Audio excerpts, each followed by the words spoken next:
The transport ship came out of hyperspace with a soft hum. Inside, Jake Miller looked through the small window at the massive space station floating in the darkness. The Galactic Integration Academy was huge. It was bigger than anything he had ever seen. Thousands of lights glowed from its surface like tiny stars. Ships of all shapes and sizes moved around it like fish swimming near a reef. Jake was 26 years old. He had brown hair, average height, and a face that smiled easily. Back on Earth, he had been a soldier for 6 years. He had served in difficult places. He had seen things that would give most people nightmares. But right now, he felt like a kid on his first day of school. The ship docked with a gentle bump. Jake grabbed his bag and walked toward the exit. His heart was beating fast, but he kept his face calm. He had learned long ago that showing fear was never a good idea. The doors opened, and Jake stepped onto the station. The first thing he noticed was how clean everything was. The floors were white and shiny. The walls curved gracefully upward. The air smelled strange but not bad. And everywhere he looked, there were aliens. Jake had seen pictures and videos during his training on Earth, but seeing them in person was different. They were tall creatures with 4 arms. Short ones covered in blue fur. Some had scales. Some had feathers. Some looked like nothing he could describe with words. And they were all looking at him. Jake understood why. Humans were new to the galaxy. Earth had only made contact with the Galactic Collective 18 years ago. Most species here had been traveling between stars for thousands of years. To them, humans were the newcomers, the strange ones, the unknown. A creature approached him. It was tall and thin, with gray skin and large black eyes. It had 2 arms and 2 legs, but its joints bent in ways that looked wrong to Jake. A small device on its chest glowed blue. "Cadet Miller," the creature said. Its mouth moved strangely, but the words came out in perfect English from the glowing device. "I am Administrator Velox. Welcome to the Academy." Jake smiled and extended his hand. Velox looked at it for a moment, then carefully wrapped his long fingers around it. The handshake was awkward, but Jake appreciated the effort. "Thank you, sir," Jake said. "I am happy to be here." Velox studied him with those large, dark eyes. Jake felt like he was being examined under a microscope. He kept smiling. "Your orientation begins tomorrow," Velox said. "Today, you will rest and learn the layout of the station. A guide has been assigned to you." Velox stepped aside, and Jake saw another human walking toward them. She was a woman in her early 30s, with short black hair and sharp eyes. She wore a uniform similar to Jake's, but with more badges on the chest. "Cadet Miller," she said. "I am Senior Instructor Kira Novak. I will show you around." Jake felt a wave of relief. Another human. Someone who understood where he came from. "Thank you, ma'am," he said. Kira nodded and gestured for him to follow. As they walked away, Jake heard Velox speaking quietly to another alien behind them. He could not understand the words, but the tone sounded curious, maybe even worried. Kira led Jake through wide corridors filled with aliens of every shape and size. She pointed out important locations: the mess hall, the training rooms, the medical center, the quarters where he would sleep. The academy trained soldiers and specialists from 47 different species, Kira explained as they walked. "Everyone here has passed difficult tests to be accepted. You should be proud that you made it." "I am," Jake said. "But I am also nervous. This is all very new to me." Kira glanced at him. There was something in her eyes that Jake could not quite read. Understanding, maybe. Or perhaps warning. "You will do fine," she said. "Humans are tougher than most species here realize. Just remember that." Jake wanted to ask what she meant, but they had arrived at his quarters. The room was small but comfortable. A bed, a desk, a window looking out at the stars. Everything he needed. Rest tonight, Kira said from the doorway. Tomorrow, you start your training. And in 2 weeks, you will have your assessment. Assessment? Kira paused. The pain tolerance assessment. Every cadet goes through it. The collective needs to know the physical limits of each species for mission planning and medical purposes. Jake nodded slowly. Makes sense. What does it involve? Different types of pain stimulation. Heat, pressure, electrical. The machine measures how much you can handle before you reach your limit. Kira's expression was unreadable. Most species find it very difficult. Some do not complete it. And humans? Kira smiled. It was a small smile, but there was something fierce hidden in it. I completed it 3 years ago. I was the first human to do so. The observers were surprised by the results. She did not explain further. She simply nodded once and walked away, leaving Jake alone with his thoughts. He sat on the bed and looked out the window. The stars were beautiful here, so far from Earth. He thought about home, about his family, about everything he had left behind to come to this place. He thought about pain. Jake knew pain well. He had broken bones. He had been shot twice. He had survived a helicopter crash that killed 3 of his friends. Pain was an old companion. Not a friend exactly, but something familiar.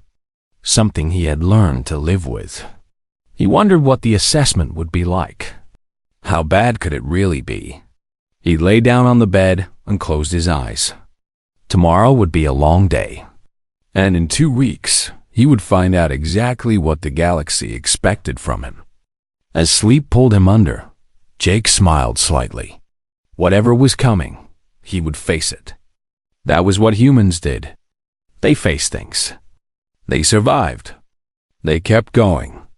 The universe had no idea what it had invited into its academy. Outside the window, the stars continued their ancient dance, indifferent to the small human who had traveled so far to join them. But soon they would learn. Everyone would learn. Humans were not like other species. And Jake Miller was about to show them exactly what that meant. 2 weeks passed quickly. Jake spent his days training with cadets from dozens of different species. He learned to fight in zero gravity. He studied alien languages and customs. He practiced with weapons that shot beams of light instead of bullets. Every night, he fell into bed exhausted but satisfied. He made friends too. There was Tom, a large creature covered in thick brown fur who laughed at everything. There was Lisa, a small being with 6 eyes who could solve any puzzle in seconds. And there was Mike, a tall alien with blue skin who rarely spoke but always watched everything carefully. None of them were human, but Jake found that friendship worked the same way everywhere in the galaxy. You trained together. You ate together. You complained about the instructors together. And slowly, you became family. But through all of this, Jake never forgot what was coming. The assessment. The test that every cadet feared. He heard stories in the mess hall. Cadets who had screamed and begged for it to stop. Cadets who had passed out from the pain. Cadets who had quit the academy entirely rather than go through it again. The machine finds your limit, Tom told him one night, his voice low and serious. It pushes you until you break. Everyone breaks eventually. Jake listened and nodded, but inside, he felt strangely calm. He had been hurt before, many times. He knew what pain felt like. It was bad, yes, but it was also temporary. It always ended. On the morning of day 14, Jake received the message.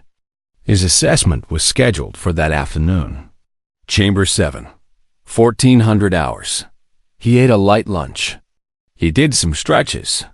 He thought about his grandmother back on Earth, who used to tell him stories about their ancestors. Farmers who worked in terrible heat. Soldiers who fought in freezing cold. People who had suffered and survived and passed their strength down through generations. "Pain is just the body talking," she used to say. "You do not have to listen." At 1400 hours exactly, Jake walked into Assessment Chamber 7. The room was white and bright. In the center was a large chair covered in straps and sensors. Wires hung from the ceiling. Machines hummed quietly along the walls. It looked like something from a horror movie, but Jake did not let his face show any fear. Behind a thick glass window, 3 figures watched him. Administrator Velox with his large dark eyes. A female alien with green skin and gentle features who Jake learned was Dr. Amy Chun, the head medical officer, and the Academy's commandant.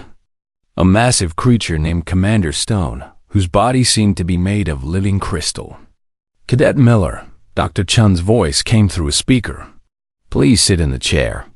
The restraints will secure you automatically." Jake walked to the chair and sat down. Metal bands wrapped around his wrists, ankles, and chest. They were not tight, but they were firm. Electrodes attached themselves to his head, his spine, his arms and legs. The machine was reading him, learning him. "This assessment measures your species' response to pain," Dr. Chung continued. Her voice was calm and professional. "We will test 4 types of stimulation: thermal, pressure, electrical, and neural. The intensity will increase gradually.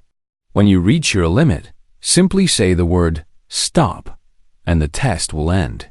Jake nodded. "Understood. There is no shame in stopping early. Every species has different thresholds. This data helps us plan missions and medical care. Your honesty is important." "I understand, Doc. I am ready." Behind the glass, the 3 observers exchanged glances. Velox made a note on his datapad. Commander Stone's crystal body hummed with a low frequency that might have been curiosity. "The beginning thermal test," Dr. Chun announced. Jake felt warmth spreading through his right arm. It started gentle, like sunlight on skin. Pleasant, almost. Then it grew hotter. And hotter still. At level 5, most species would feel uncomfortable. At level 10, they would feel real pain. At level 15, they would be fighting the urge to scream. The display behind the glass showed the numbers climbing. Level 10, level 15, level 20. Jake's arm was red now. Sweat appeared on his forehead. His jaw tightened slightly, but he said nothing. "The sensors show he is experiencing significant pain," Velox said quietly. "Why is he not responding?" Dr. Chun leaned forward, watching her screens with wide eyes. "His brain is releasing large amounts of endorphins, natural painkillers. His body is fighting the sensation automatically." Level 25. Level 30. Jake closed his eyes and focused on his breathing. In through the nose, slow and deep. Out through the mouth, slow and steady. His heart rate, which had been rising, began to stabilize. "He is using some kind of mental technique," Dr. Chum said. "His neural patterns are shifting. He is managing the pain consciously." Level 35. Level 40. Jake opened his eyes and looked at the observers through the glass. His voice was strained but clear. "Is the machine working correctly? Because I have had worse sunburns." The 3 observers stared at him in stunned silence. Commander Stone moved forward, his crystal body chiming with each step. "Increase to maximum thermal output." "Sir, maximum is level 50. No species has ever." "Do it." Dr. Chen hesitated, then pressed the controls. Level 45. Level 50. Jake's entire arm was trembling. His teeth were clenched so tight that the muscles in his jaw stood out like cords. Every nerve in his arm was screaming at him to make it stop. But he said nothing. After 60 seconds at maximum, the thermal test ended automatically. The heat faded. Jake let out a long breath and looked at his arm. It was bright red and would probably blister later. He did not seem concerned. "Not bad," he said. "What is next?" Behind the glass, Commander Stone turned to his fellow observers. His voice was a low rumble of grinding crystal. "What are these humans made of?" Velox had no answer. Neither did Dr. Chun. They could only watch as the assessment continued, as Jake Miller demonstrated something they had never seen before. A human being pushed past his limits, and choosing to keep going anyway. The pressure test was next, then electrical, then neural. And through all of it, through pain that would have broken any other species in the galaxy, Jake Miller did not say stop. He just kept asking the same question. "Is that all?" The pressure test began immediately after thermal. Metal clamps closed around Jake's left arm, squeezing slowly. The machine was designed to simulate crushing injuries, the kind of damage a soldier might experience if a building fell on them, or if they were caught in heavy machinery. Dr. Chen watched her screens with growing disbelief. The numbers climbed steadily. Level 5. Level 10. Level 15. At level 15, the gentle Tom species typically called for a stop. Their bodies were soft, and their pain tolerance was low. They made up for it with incredible intelligence and speed. Level 20. Level 20-5. At level 25, even the warrior species began to struggle. The blue-skinned race that Mike belonged to, famous throughout the galaxy for their soldiers, rarely passed level 30. Level 30. Level 35. Jake's face was tight with concentration. His breathing had become deeper, more controlled. Sweat dripped down his forehead and into his eyes, but he did not blink. He was somewhere else now, somewhere inside his own mind where the pain could not fully reach him. "His vital signs are remarkable," Dr. Chun murmured. "Heart rate elevated but stable. Blood pressure high but controlled. His body is under extreme stress, but his mind is keeping everything balanced." "How?" Velox asked. He had never seen anything like this. In 200 years of service at the Academy, he had watched thousands of assessments. No one had ever reacted like this human. "Training," came a voice from behind them. They turned to see Senior Instructor Kira Novak standing in the doorway of the observation room. She had entered silently, and now she watched Jake through the glass with an expression that was almost proud. "Humans train for this," Kira continued. "Not specifically for your machine, but for pain in general. Our military forces practice resisting torture. Our athletes push through injuries that should stop them. Even our children play games where the goal is to endure discomfort without showing weakness." Commander Stone's crystal body flickered with colored light. "You train your young to endure pain? For what purpose?" Kira smiled slightly. "Because our planet taught us that pain is part of life. We could not escape it, so we learned to master it instead." Level 40. Level 40-5. Jake let out a grunt. It was the first sound he had made since the pressure test began. The clamps were squeezing hard enough now to leave deep bruises. Maybe hard enough to crack bone. "Cadet Miller," Dr. Chen said through the speaker, "you may stop at any time. Your results are already far beyond expected parameters." Jake opened his eyes. They were red and watery, filled with tears that his body produced automatically in response to extreme pain. But his voice was steady. "I know. Keep going." Level 50. Maximum pressure. The machine held him there for 30 seconds. Jake did not scream. He did not beg. He simply breathed, slow and deep, riding the wave of agony like a surfer riding a storm. When the clamps finally released, his arm was a mess of purple and red marks. Some blood vessels had burst under the skin. Dr. Chun immediately began preparing medical treatments to send to him after the assessment. "How do you feel?" she asked through the speaker. Jake looked at his damaged arm and flexed his fingers slowly. They still worked. That was what mattered. I have felt worse, he said simply. Electrical next?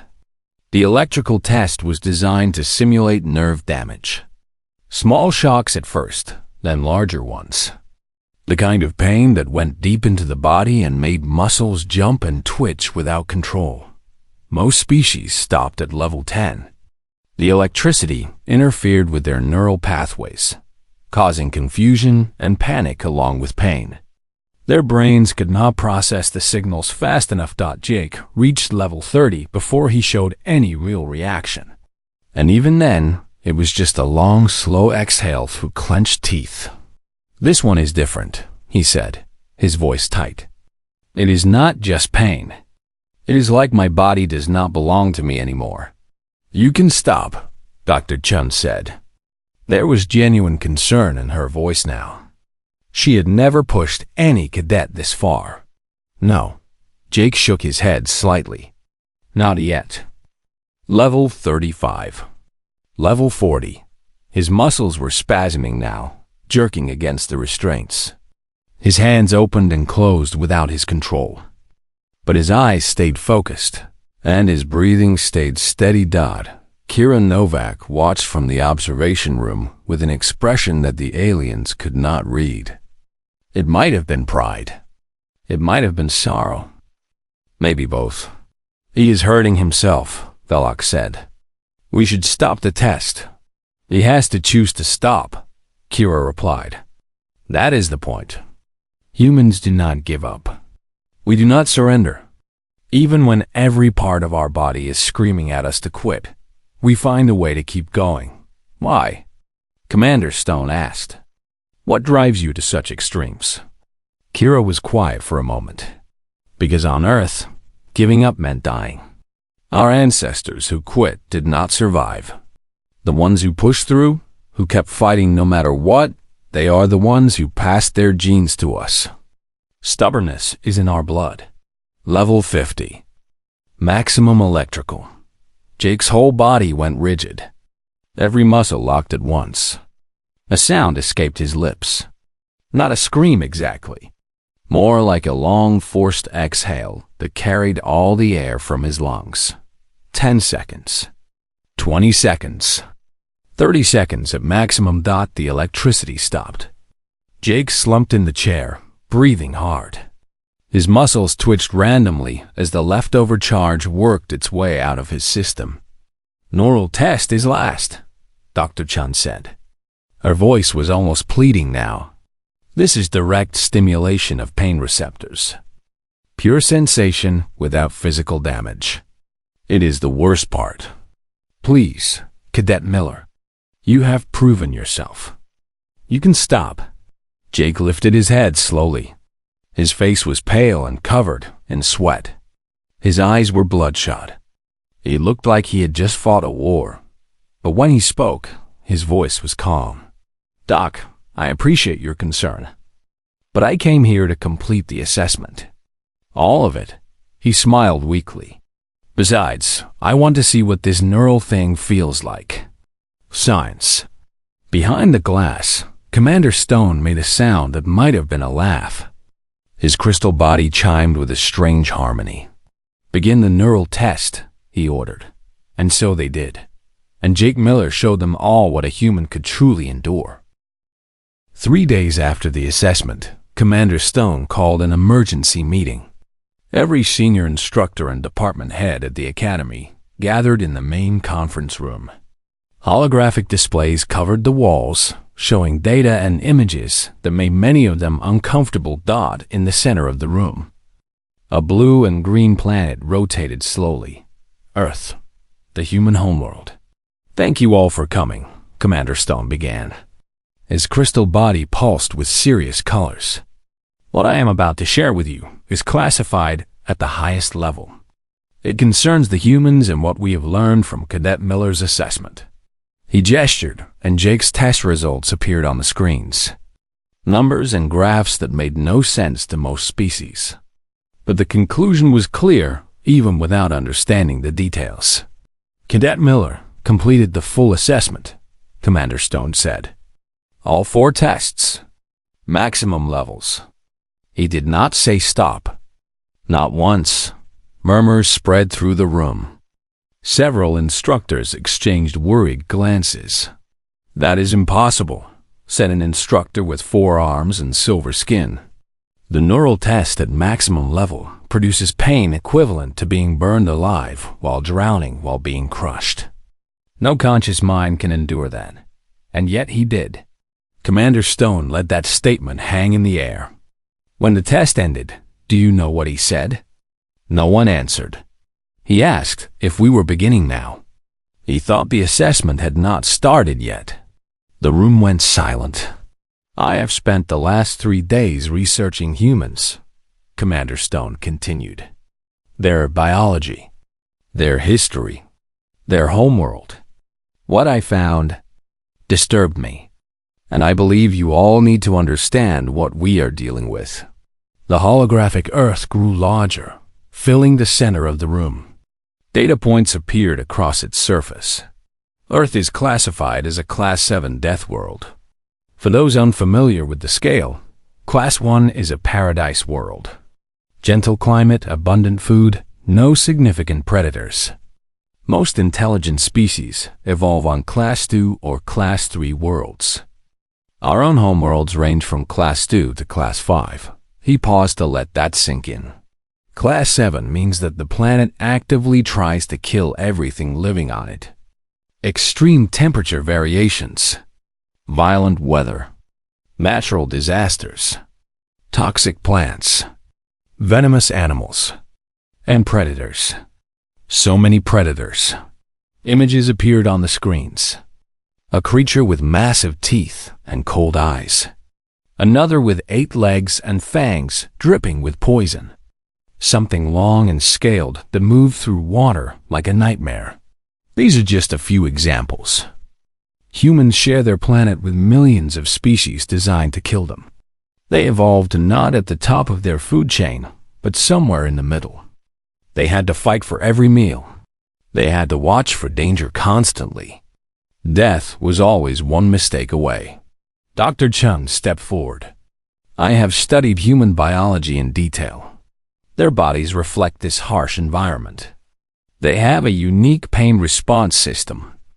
Initial injury causes immediate sensation, which alerts them to danger. But then their brains release chemicals called endorphins and adrenaline. These chemicals reduce pain and increase physical performance. Humans can continue fighting with injuries that would kill most species. She showed more data on the screens. They can function without sleep for days. They can survive massive blood loss.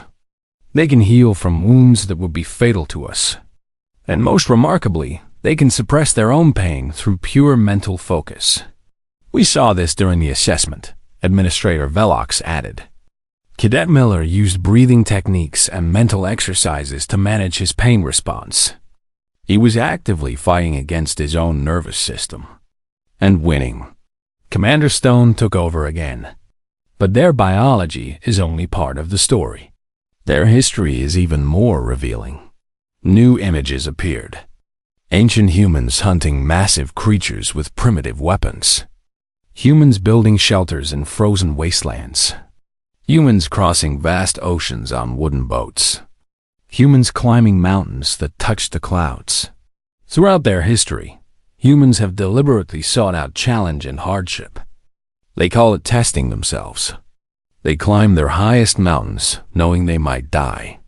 They explore their deepest oceans, knowing the pressure could crush them. They fight each other in organized competitions, just to see who can endure more pain. He showed images of human sports, boxing, football, wrestling, ice hockey. These are their games. Their entertainment. They hit each other for fun. The room was completely silent now. Everyone was staring at the images with a mix of fascination and horror. But the most disturbing thing I found, Commander Stone said quietly, is what they do to train their warriors. A new document appeared. Text in human language, translated for all to read. This is called sire training. Survival, evasion, resistance, escape. Human military forces put their own soldiers through simulated torture. They starve them. They beat them. They subject them to psychological pressure designed to break their minds. And they do this to prepare them for the possibility of being captured. He let that statement settle over the room. They torture their own people, voluntarily, to make them stronger. Senior instructor Kira Novak stood in the corner of the room, arms crossed, expression unreadable. When Commander Stone finished speaking, she stepped forward. Everything he said is true, Kira confirmed. I went through similar training before I came here. 3 weeks of simulated captivity, sleep deprivation, physical stress, psychological manipulation. They pushed me to my breaking point over and over. And each time I broke, they taught me how to put myself back together. She looked around the room at all the alien faces watching her. You want to know why Jake Miller asked if the assessment had started? Because compared to what humans do to themselves, your machine is gentle. We spend our whole lives learning to endure. Pain is not our enemy. It is our teacher. Commander Stone nodded slowly. This is why I called this meeting. The humans are not like us. They are not like any species in the collective. They come from a world that tried to destroy them every single day of their existence. And instead of being destroyed, they became something else. He turned off the holographic displays. The room dimmed. They became survivors, adapters, creatures who do not know how to give up. And now they are here, in our academy, learning everything we can teach them. He looked around the room, his crystal body dark and serious. We need to decide what that means for the future. Because if the humans are ever our enemies, I do not know how we would stop them. But if they are our allies, he did not finish the sentence. He did not need to. Everyone in the room understood. Humans were terrifying. But they could also be the greatest friends the galaxy had ever known. The question was which they would choose to be. A week after the emergency meeting, life at the academy had returned to normal. Or at least, it looked normal on the surface. But underneath, everything had changed. The way the other cadets looked at Jake, the way the instructors spoke to him, the way conversation stopped when he entered a room. Jake noticed all of it. He was not stupid. He knew that word had spread about his assessment. He knew that the aliens were afraid of him now. Or impressed. Or both. He did not let it bother him. On a quiet evening, Jake sat alone in the mess hall, eating something that the food machine called pasta, but tasted more like wet cardboard. He had given up trying to find good Earth food on the station. Some things were just not meant to be replicated. The mess hall was mostly empty at this hour. Most cadets were either training or sleeping. Jake liked the quiet. It gave him time to think about home, about his family, about the life he had left behind to come to this strange place among the stars. A shadow fell across his table. Jake looked up to see a young alien standing nervously beside him. She was small and delicate, with large golden eyes and skin that seemed to glow faintly in the dim light. Her name was Emma. She was a Kalori, one of the gentler species in the collective. "Cadet Miller?" she said softly. "May I sit with you?" Jake gestured to the empty seat across from him. "Please. And call me Jake." Emma sat down carefully, like she was afraid of breaking something. Her hands fidgeted in her lap. She seemed to be gathering courage to speak. "I wanted to ask you something," she finally said. "About the assessment. About what you did." Jake set down his fork and gave her his full attention. "Ask away. How did you do it?" Emma's golden eyes were wide and earnest. "How did you endure so much pain? Is it true what they say, that you did not even think the test had started?" Jake laughed softly. It was not a mocking laugh, but a gentle one. That part got exaggerated a little. I definitely knew the test had started. It hurt. It hurt a lot. Then why did you not stop? Jake was quiet for a moment, thinking about how to explain something that most species would never understand. He looked at Emma and saw genuine curiosity in her eyes. Not fear, not horror, just a desire to understand. On Earth, he began slowly, we have a saying, what does not kill you makes you stronger. It sounds simple, but it is the core of how humans see the world. He leaned back in his chair. Our planet was never kind to us, Emma. Everything tried to kill us. The weather, the animals, the diseases, even each other. We had two choices: give up and die, or fight and live. Our ancestors chose to fight. But the pain, Emma said. How can anyone function with so much pain? You learn to see it differently. Jake held up his hand, showing the faint scars on his knuckles from years of training. Pain is information. It tells you that something is wrong. But it does not get to decide what you do next. You decide that. Your mind, your will, your choice. He tapped his temple. The body wants to stop. Every nerve screams at you to quit. But the mind can say no. The mind can choose to keep going. That is what separates survival from surrender. Emma's glow dimmed slightly. I could never do what you did. My people are not built for pain. We feel everything so strongly. That does not make you weak, Jake said firmly. It makes you different. And different is not bad. It is just different. He leaned forward, looking directly into her golden eyes. Listen to me, Emma. Humans are tough. We endure things that other species cannot imagine. But that does not make us better. It just means we evolved for a different kind of survival. He smiled warmly. Your people evolved to feel things deeply. That means you probably experience joy more intensely than I ever could. Love more deeply. Wonder more fully.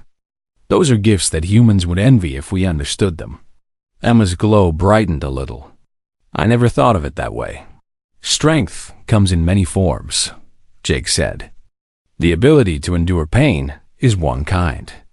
The ability to feel deeply is another. The ability to think quickly, like Lisa. The ability to stay calm under pressure, like Mike. Everyone here has something valuable to offer. He picked up his fork again and poked at his disappointing pasta. The galaxy is big, Emma. Bigger than any of us can imagine. It needs all kinds of strength. Not just the humankind. They sat in comfortable silence for a while. Other cadets began filtering into the mess hall for the late meal. Some of them glanced at Jake and Emma, curious about the unlikely pair. Jake, Emma said eventually, do you ever get tired of being strong? The question caught him off guard. He set down his fork and really thought about it. Yes, he admitted. Sometimes I do. Sometimes I wish I could just stop. Let someone else carry the weight for a while. Feel safe enough to be weak. But you do not stop. No, I do not. He shrugged. Because there is always someone counting on me. My team, my family, my species. If I stop, I let them down. So I keep going. Emma reached across the table and placed her small, glowing hand on his scarred one. The gesture was gentle and warm. Thank you for being honest with me, she said. I understand you better now. I understand humans better. Jake smiled. And I understand Kalori better. See? We are already making the galaxy a smaller place. They finished their meals together, talking about lighter things. Home planets. Favorite foods. Embarrassing training mistakes. By the end of the evening, they were laughing like old friends. As Jake walked back to his quarters, he thought about what Emma had asked him. Do you ever get tired of being strong? Yes. The answer was yes. Every single day. But he also knew that strength was not just about enduring pain. It was about connection. about protecting the people you cared about, about making friends in strange places and finding family among the stars. Humans were tough because they had to be, but they were also kind because they chose to be. And maybe that was the most important kind of strength of all. In his quarters, Jake looked out the window at the infinite darkness of space. Somewhere out there was Earth, his home, the death world that had forged humanity into something extraordinary. But here, on this station, among aliens who were slowly becoming friends, Jake Miller was finding a new home, a new family, a new reason to be strong. The galaxy was vast and full of wonders, and humanity was just getting started. Jake smiled at the stars. Whatever came next, he would be ready. They all would be, together.